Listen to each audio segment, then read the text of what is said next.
James, how are you? I'm very well, and you? Good, good. I was just before when I was in the waiting room there, I was flicking through your filmography, and I'm wondering. I mean, because obviously it's very varied. I mean, you're going from documentaries to Doctor Who to Slow Horses to this. I mean, is there other than I suppose anything kind of obvious as in just the work? Is there a common? Do you look for a common thread between them? Is there a common thread between them? Is there something that kind of connects them all together in your mind? A career has phases. Um, Yeah, I thought quite early on, this is a direct answer really, is you need to zigzag because producers can be tough on you and they're all too ready to pigeonhole you. There was a period where I couldn't get a contemporary project because I was the guy that did period. There was a period where I couldn't get sci-fi because I wasn't considered sci-fi enough. In terms of this project, I grew up in documentaries. I even worked for a bit in news. Um, the true story, the real story, has always drawn me. Whether it was the life of Enid Blyton, the Challenger disaster with William Hurt, even Mr. Witcher, suspicions of Mr. Witcher, which I set up as well. So that's part of it. If you think of things like Enid, like Richard Feynman in Challenger, like Tony Hopkins here playing Nicky Winton, there are really powerful human stories and journeys for a character to play at the heart of a much bigger story. yeah, That's what I look for, because then I know we're going to attract a particularly strong piece of cast mm, who will have a very definite character arc to work with. And if yeah, there's a bigger story around it, like the justice found in explaining what happened in the Challenger disaster, or yeah, like this one, then I think you've found an area that compels me. yeah.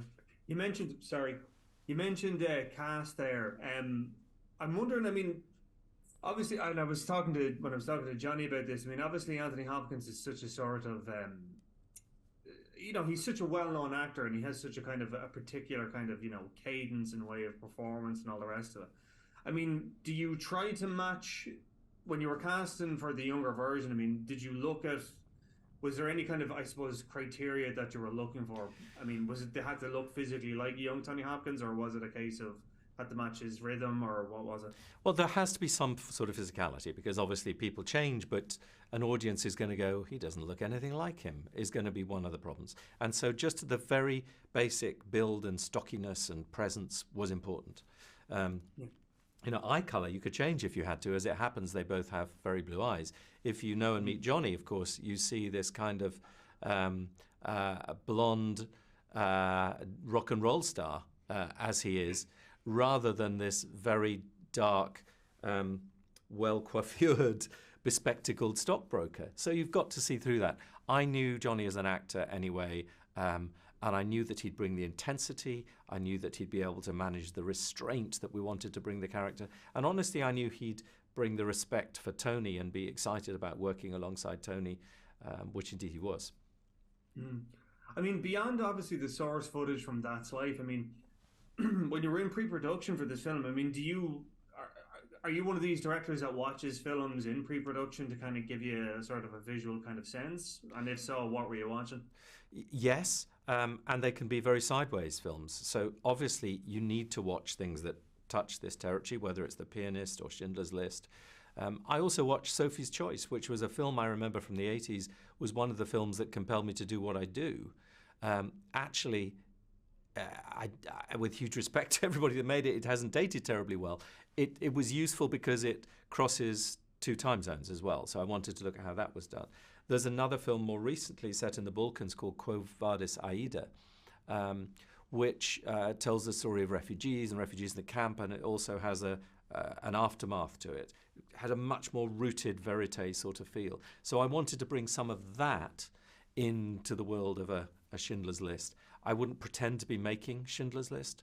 Obviously, we are compared to it because of the subject matter. Nicky is compared to it because of Oskar Schindler. It would be wrong for a director not to look for all the reference points that you can find. I then found a lot more visual references and performance references from contemporary news coverage of Ukraine. So For example, newsreel of the kids on the platform in Prague, they're all happy and waving, partly because they've been told that they're going on holiday, and partly because the newsreel camera is still a new thing, and if you see a camera, you smile and wave happily. So there's not much honest emotion there.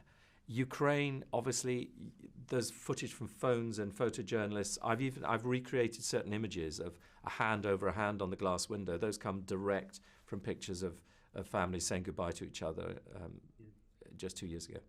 Can I ask, is there anyone in the audience tonight who owes their life to Nicholas Winton?